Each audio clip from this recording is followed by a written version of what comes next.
to Enlightenment of Change on webtalkradio.com. I'm your host, Connie Whitman. You know that my guest and I are so excited that you're joining us this week. So here's the deal, right? The show, Enlightenment of Change. That word change, we all kind of freak out every time we hear it, or change is thrust upon us in our life that maybe we weren't expecting. So in the show notes, you will find my communication style assessment.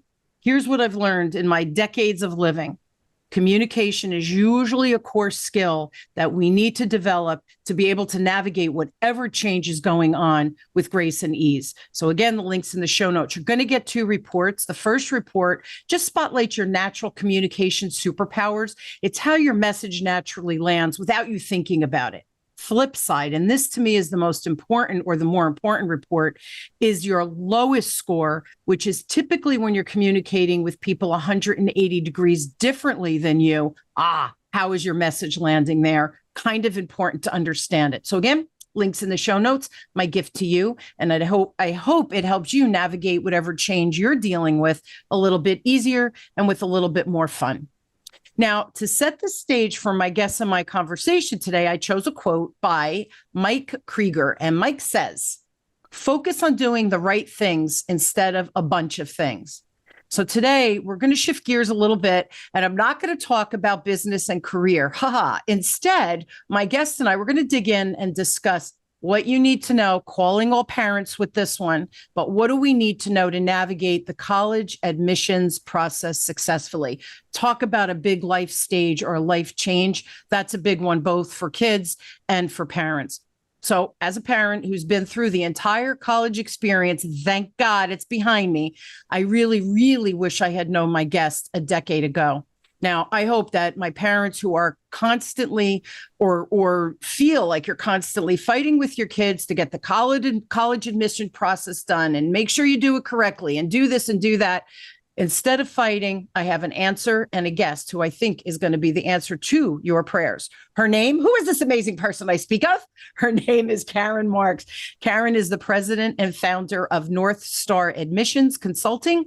And since 2012, Karen has helped clients get into their dream colleges and graduate schools with more than $70 million in scholarships.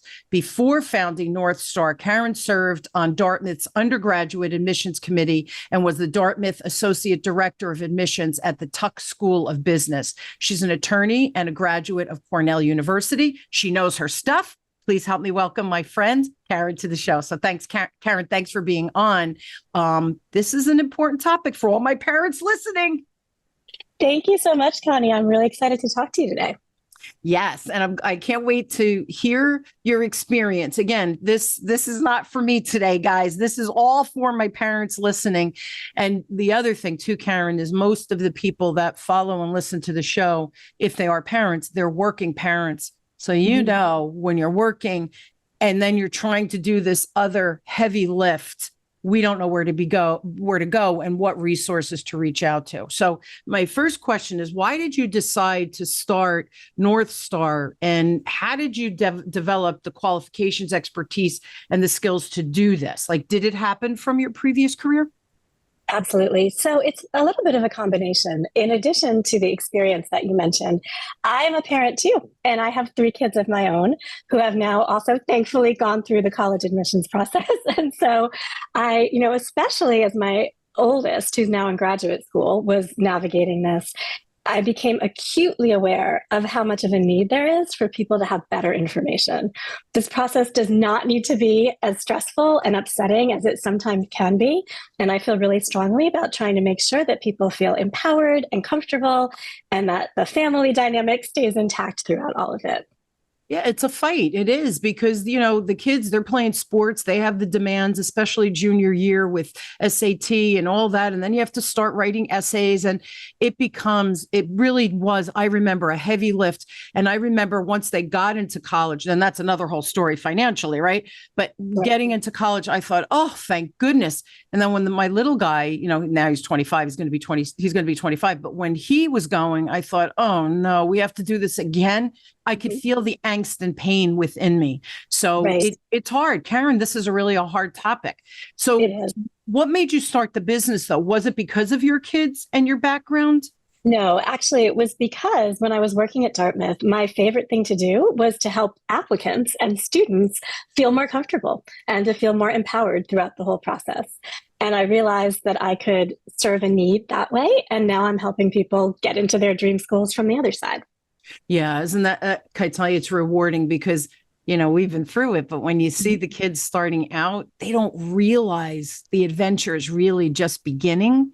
And they're Absolutely. really becoming the men and women, right, that we know as parents they can be. So it's very exciting to be part of that journey. But from the parental perspective, it's really very exhausting and stressful, to say the least.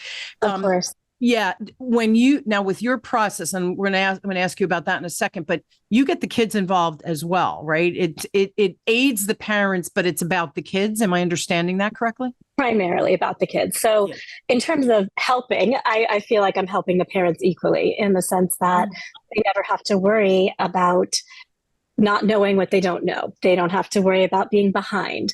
As you mentioned, serving as a buffer is super important. So I have a software system that's just a tool, but it lets parents see what we're doing, see when our next appointment is, see if their student has completed an essay, know what our deadlines are.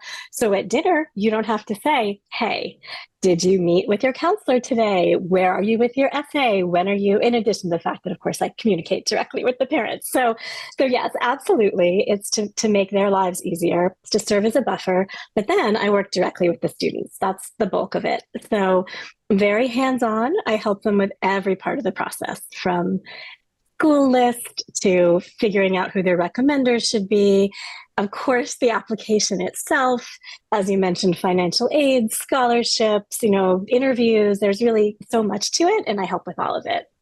And I got to tell you, Karen, the guidance counselors, and I have a niece who's a guidance, they're doing amazing work out there, but they have so many kids. It's so hard to get personal because, how long do they know the kids? For a couple of years, you meet them once or twice. So I again, this isn't a weird, I don't mean this to be a weird word, but you get very intimate with the child, what their aspirations, what their strengths are, right? What they're seeking from that college experience, both academically, but also a little bit of fun in there and what sports or activities that they want to get involved with.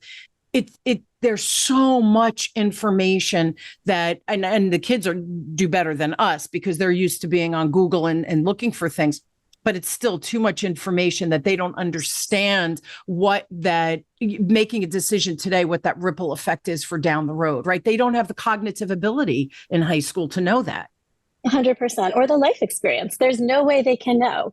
One of the things that I see a lot, I work with people all over the world, you get very regionalized in your knowledge of things as an adult and as a student, right? So, you may think that the same 5 schools that all your friends are applying to, that your big brother or sister applied to, that's the universe of programs that are going to serve you best. And so one of the fun parts about working with students on their school list and with families is helping them realize there's a whole universe of possibilities out there.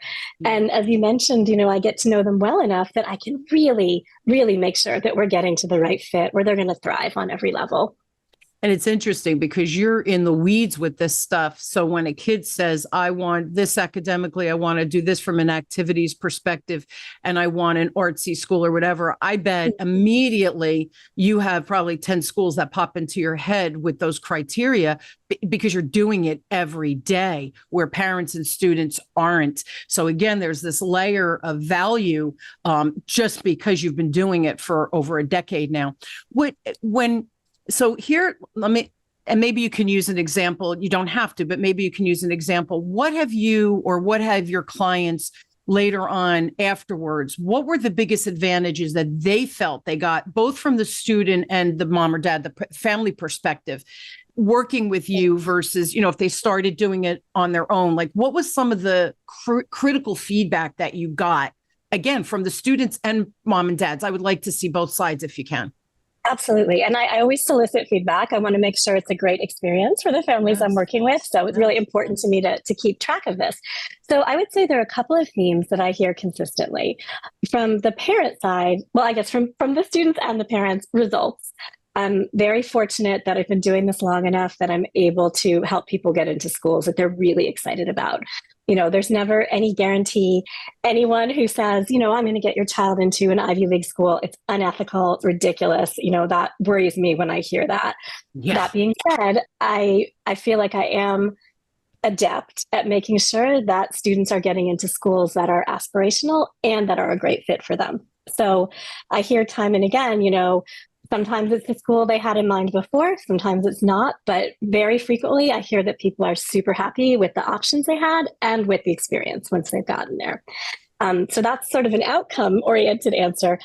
From a process standpoint, I try to make sure that this is less stressful and more fun for everyone, which may sound a little bit trivial, but having gone through it, it can go one of two ways, right? Like this could be a difficult 18 months for people, 2 years, whatever the process is, or it can actually really be, again, fun, envisioning yourself in different places, working to figure out what really matters to you, feeling in control of the process, being in control of the process so that your life doesn't get too out of balance during your junior and senior year.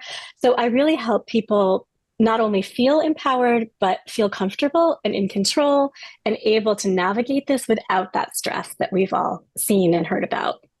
Yeah, because the process, you not only from your previous career, but you doing this business now, right? This, you do it in your sleep where we don't. So that ease, right, gives us control to say, oh, that makes sense. Or what does that mean?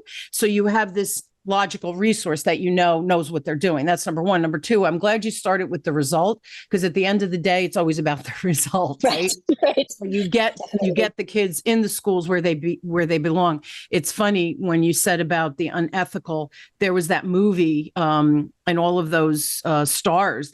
Some of them actually went to jail because can I tell you? Right. And my husband and I, a couple of things. We watched that movie. If you haven't, I think it's on Netflix. It's about the getting into college at these Ivy League schools, and the parents paid $500,000, like a lot of money, to guarantee that their kids would get in, and it was all unethical and behind the scenes.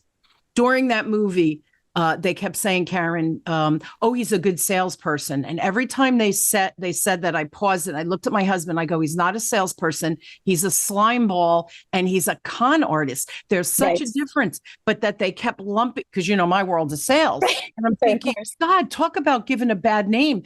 It's unethical. It was manipulative. He was making deals on the back end with it, paying people off. And then ultimately these parents were thrown in jail. And the other thing, Karen, you just said, finding the right school fit for the child. And I said, if these kids couldn't get into Dartmouth or Harvard or whatever the Ivy League schools that they wanted, Columbia, that they wanted their kids to get into for their own ego and prestige, I said, what kind of experience is the kid going to have if they're in over their head? And now you're in a position where you feel stupid and I don't want to be here and all of this money and time. What are you doing to their level of confidence? They're just starting their adulthood and we're taking that confidence away. So that you said making the right fit. I just wanted to comment on that, because you can't take the kid. You have these desires for your child, as we all do as parents, but stop pushing the square peg in the round hole, and let's find where your kid is not only going to survive, but thrive and become the amazing adult that they're destined to be, right? Absolutely. I feel so strongly about that. And, when I'm connecting with parents and we're mutually trying to figure out if it's a good fit, that is a conversation that we always have. It's not that it's not ultimately up to the family where your student applies. It is. It's always up to the family. Of course. But that being said, I get very concerned for students when I meet families who say, well, I went to Yale, my wife went to Yale, the grandparents went to Yale. We just need you to make sure that Bobby gets into Yale. That's worrisome. That worries me on the kids' behalf, also professionally, of course. But, things have changed and parents really struggle with that. Even if you're a parent who went to college, and probably sometime in the 80s, based on the ages of kids who are going to college now, approximately, things are so different. It's not only significantly more competitive to get into these schools, but equally importantly, or more importantly, as you're saying, the schools themselves have changed. They're super different. So a school that you remember as from your childhood as not that selective or not that competitive or whatever may at this point be an entirely different institution. Yeah. And it was funny. I remember when we were taking my kids to look at the different schools, they did their research, their guidance counselors had made recommendations, and then we went on the road. And I don't remember which school it was per se, but we're sitting there and I'm sitting there, Karen, I swear to God, I'm like, I want to go back to school. And as they were going through the different schools and what the majors were underneath, I'm like, oh yeah, I would apply to that school. And then they go, and I go, oh, I'd apply to that school. Oh, I'd apply. So we walked out and I said, heck with you people. I'm going back to school. You pay your own way. I'm paying for me to go back. Right. And my kids laughed at me and I said, oh my gosh, I went to Rutgers and a business degree. Right. And my concentration, you had business and then you had finance, marketing, or management. That was it. Not entrepreneurial studies. And what's the other one with the athletes to become whatever sports management. I go, we had marketing, management, and finance, and that was an accounting, right? And that was a lot for back then, actually. Well, that was Rutgers, right? So they had a pretty robust business school, right? But come on, now I'm going in and I go, entrepreneurs, environmental studies. I said, I want to go back to school. These are you kids, and I said to my kids, you are so lucky that you have all of these beautiful options. You really can study anything you want. We were much more refined and a smaller option when we were in college in the 80s. So yeah, I agree 100%. And it's complicated. How do you pick when there's 90 majors that you're looking at? How do these kids pick? So that's why, yeah. Right. I mean, it's wonderful. It's wonderful that universities understand that they need to cater to a lot of different needs. And it's wonderful that there's so many options in terms of how you learn, the setting in which you learn. But it's super overwhelming. It's overwhelming for adults, much less high schoolers who have to try to figure it out. Yeah. So it's definitely a big part. Yeah, they're young. And they want to have fun because they know that they're leaving their friends, even though they're coming home right at Christmas and Thanksgiving or whatever. But that whole drama. Yeah. So who are your best clients that you feel you could just do the best job for them? Like who's a good fit? And are these clients typically, like you mentioned, the Yales, are they looking to apply exclusively to those most selective schools? Like where do your best clients fall for you? Yeah, absolutely. So I think that my best clients are really big believers in collaboration. So, this is definitely not a situation. And as you mentioned, varsity blues, et cetera, there are a lot of different types of admissions consultants out there. Not only do I believe strongly in the ethics of it, the former lawyer thing, it's just kind of my personality. I'm not, calling up my friends in the admissions offices and saying I have a kid for you. But also I believe that the students need to actually, for example, write their own essays, which may sound to you like an obvious. Before I started, it sounded obvious, but that's not always what families are expecting. And so, for instance, families who know that I'm going to very much support their student every step of the way, but they're not hiring me to write their kids' essays or to, do other things that cross a line. So collaboration and wanting this to be a student centered process, just sort of theoretic or philosophically, I would say, is a big part of it. But the other part of it, in terms of schools that people are looking at, such a range, Connie. So yes, absolutely. Many of my families are looking at the most selective schools. And I think that's an artifact partially of the fact that those schools have, a 5% admit rate on average. So if you understand that of the 95% who aren't making it into those schools, the majority of them are qualified. They look exactly the same on paper as the 5% who are getting in. Yeah. So it's understandable that, if you have a student who is looking to go to one of those schools and can thrive there, and you as parents want to help them, there is so much to this process. And a lot of it is families who are looking for that. However, as I mentioned, super big on fit. 100% not exclusively those families. And I love to work with students who don't know where they want to go and who are most open to finding places where they are going to truly be happy. So if I can share a sort of a personal anecdote, my kids gave me permission to share this. So I feel really, really strongly that most selective does not correlate with best, either in an absolute sense or for an individual kid. And that is, again, philosophically something that families who work with me, I'm very upfront about that from the beginning. it's their choice where they want to apply. I want to help them get into the best possible schools for them, but they know that that's where I'm coming from. Okay, so my own kids. So I have three children, as I mentioned. My oldest is now in graduate school at Harvard. She went to Cornell undergrad. My middle just graduated from the University of Pennsylvania. Nice. And my youngest just finished his freshman year at St. Lawrence in upstate New York, which is a fabulous school, which many of your listeners may not be familiar with. It's a small liberal arts school in upstate New York, and it's where he wanted to go. And it's a fabulous fit for him. And he was unequivocal, having seen me do this for so many years and watching his sisters, that that path wasn't his path. And I love that. And I love that he was able to absorb that. His school is no less wonderful. He's going to be in terrific shape for his whole life, having gone there. He has great friends. He's happy. But we knew, I think he absorbed, it was a proud mom moment, that I truly, from the bottom of my heart, do not believe that more selective means better. And I think he's getting a great education and it's perfect for him. And I try to do that with all of my clients, make sure that we're really holistically finding the best place. You know what? Listen, I get it, right, Karen? We want the best for our kids. I did too. And I'll be honest. I was the one, oh no, you're doing this. Yeah. Yes, that phrase came out of my mouth more than once with my kids. At the end of the day, thank goodness my kids do have a voice, in this house. And my husband, I really do try to listen to them. But I'll give you the example. So at the end of school, COVID hit. And my oldest son graduated in 2019, December of 2019, and then COVID hit.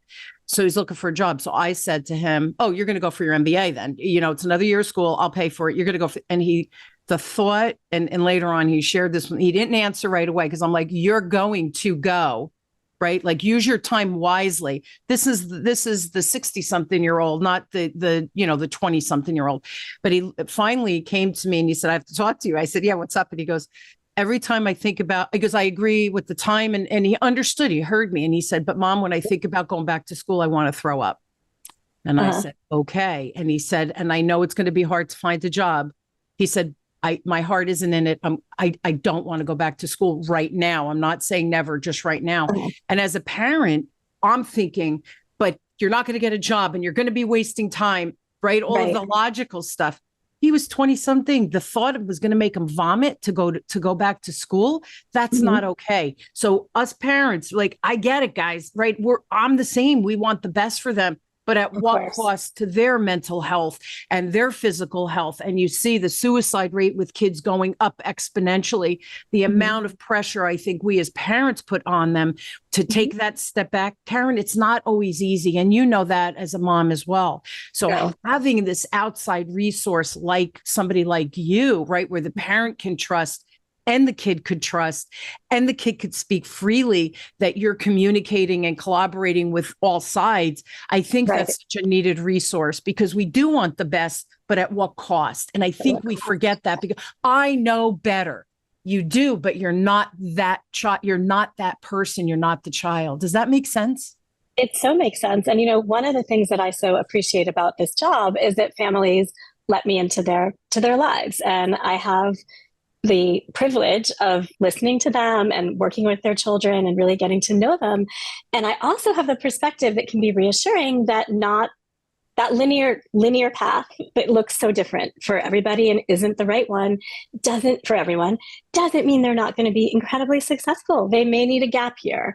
They may need to start off somewhere a little bit less high pressure or closer to home and then transfer. I mean, I'm not saying that's, I'm not going to go and cross a line and make a suggestion that upsets a family. But I also do have that perspective that I can offer that, maybe if you reclassified and took junior year over, you might be in a better position to hit the ground running when you got to college, that kind of thing. And I think it can feel liberating for families to know that it's fine. It's going to be okay. There's so many different ways to do this.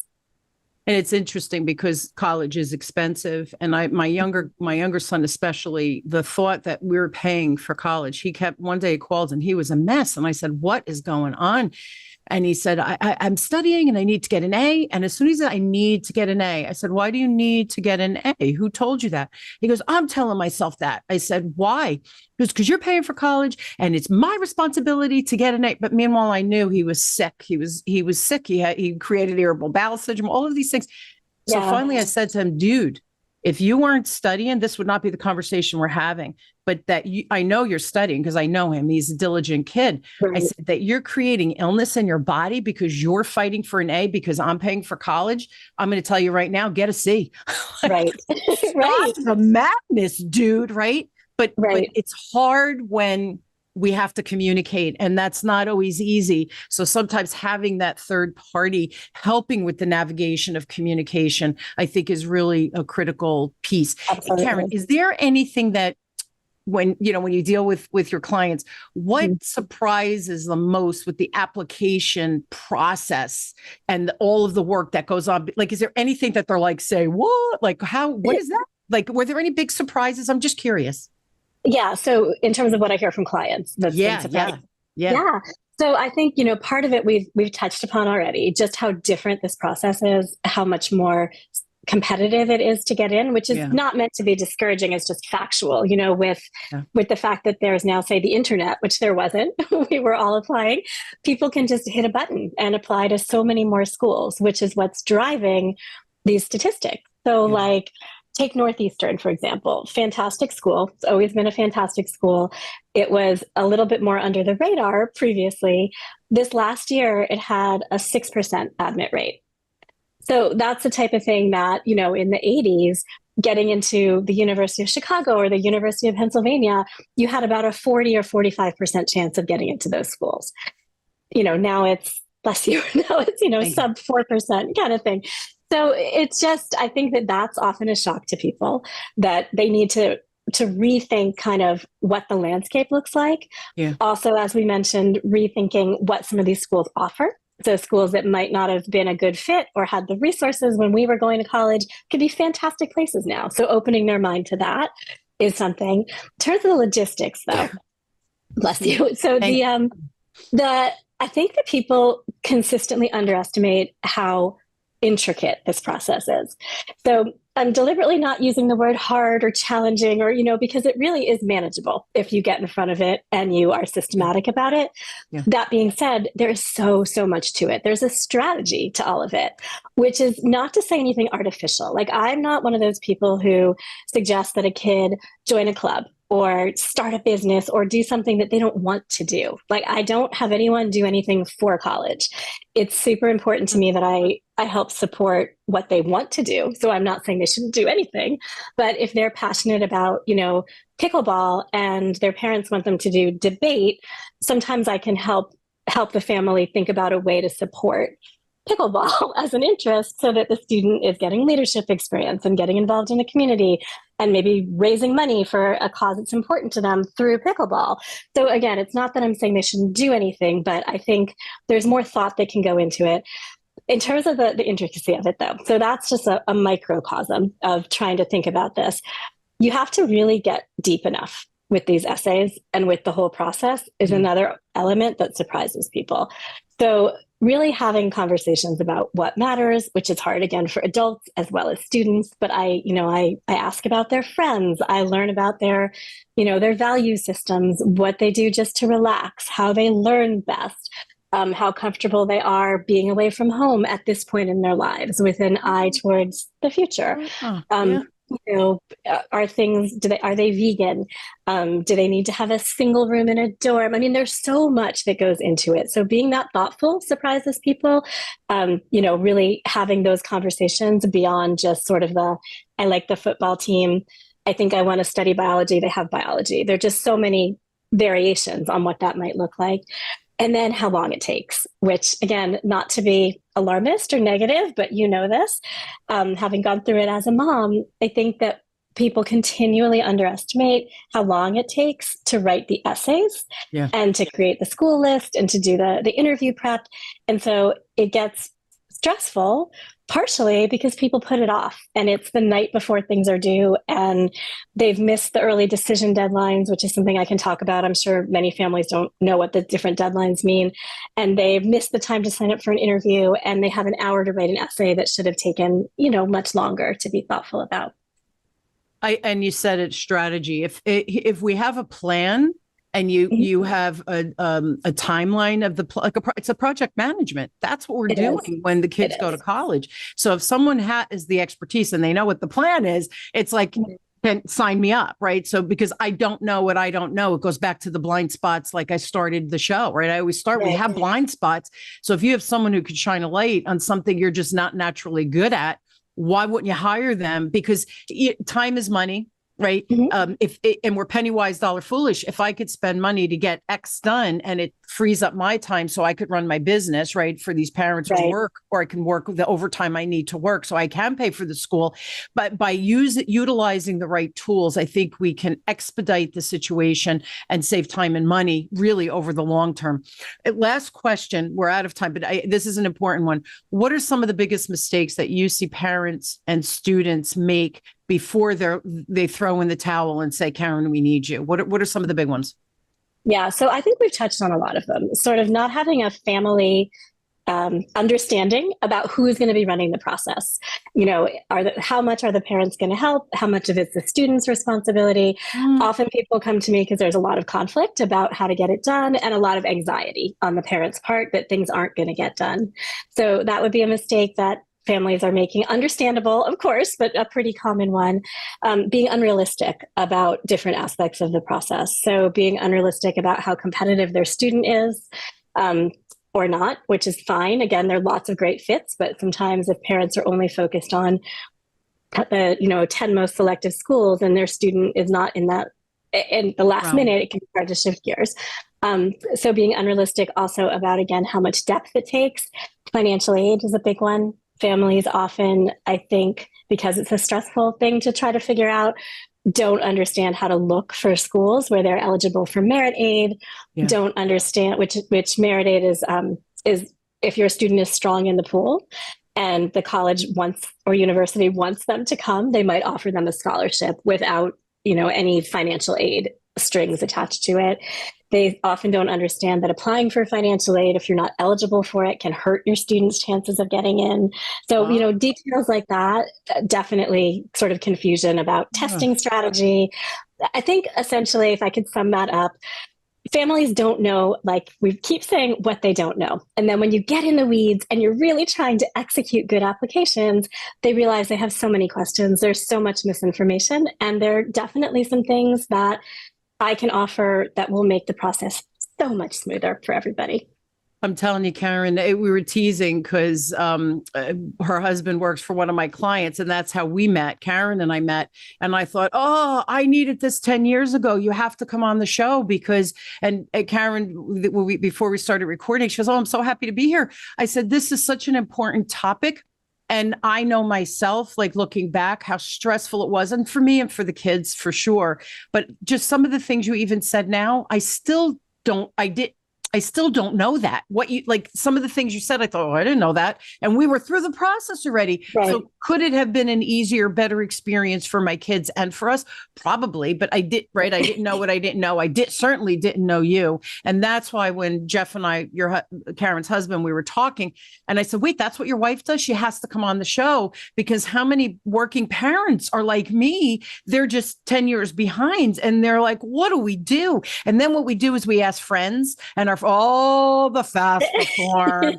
And I was like, oh, I go to my husband, all the FAFSA form. It's like, we make mountains out of molehills and things that we make a molehill maybe should be the mountain. And that's why I think this whole idea of I'm all about strategy. So I love having a plan, right? Having a game plan, because then it's executionable, it's logical. We've set the expectation, but we're not looking at the tip of the mountain. We're looking at that first step forward. And that's why I love what you're doing out there and had to have you on the show. I thought it's just too important of a conversation. And the other piece of it is it's so expensive now that we can't, if we're not doing the good job getting the kid in the right school, and now they're in school 5 or 6 years, that creates angst for them, financial angst for the parents, because it's not just $2,000 a year for tuition, it's 60,000 or whatever, depending if you go to a state or a private school. So, time is money, really, really. If we could save that angst and time and money right out of the gate, sign me up every day, Thank you so much. I really appreciate the conversation.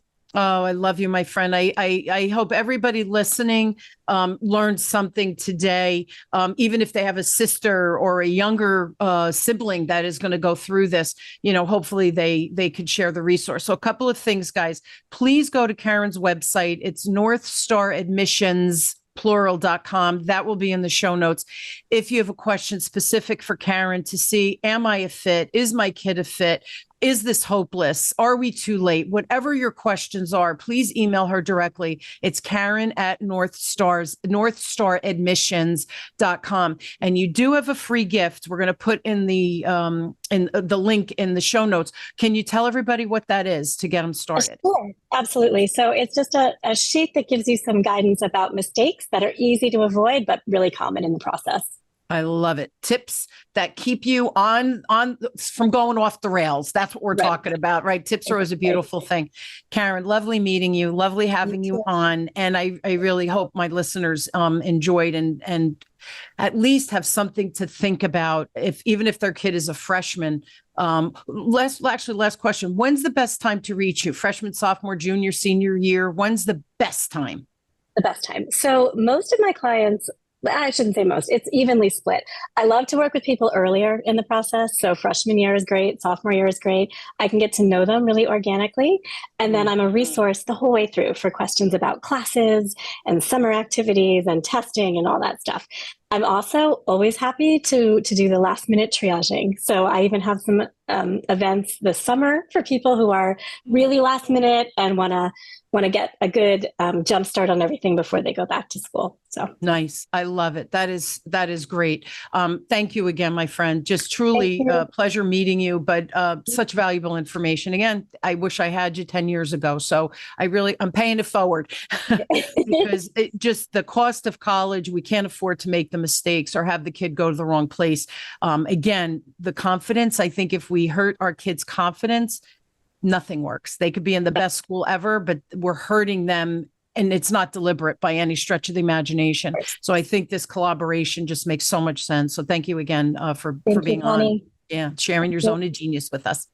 And I hope you guys will join me weekly as we question, build, and discover no matter what change you're going through. It doesn't have to be as complicated as the whole college thing, right? But no matter what change you're going through in life, we get it. My guests and I understand that change is hard. So we are here to help you make it easy. The deal is, though, information's a beautiful thing after listening to the show. If you do nothing with that information, it's just information in your brain. Download the worksheet, go to Karen's website, explore, have a conversation with her. They're good action steps. And trust me, with action comes the reaction and the magic on the back end. We work way too hard. We need to work smarter, not harder. And here's yet another example to help that for ourselves. But what a good lesson to teach our kids as they start their journey of adulthood as well. So Karen, once again, thank you so much. Thank you all. Oh, my pleasure. And thank you all for tuning in. I am honored to have you on this journey of change in your life. And I really do try to pick guests like Karen today. As soon as I heard about her, I thought, oh, it's not sales, it's not business. She's got to come on anyway, because it's a big change in life, both for parents and kids. So again, thank you so much for tuning in. You've been listening to Enlightenment of Change with me, your host, Connie Whitman, on webtalkradio.com. I love you all. I will see you next week. Have a great week, everybody. Make a difference in the world. That's what we're here to do. Love you. Have a great one.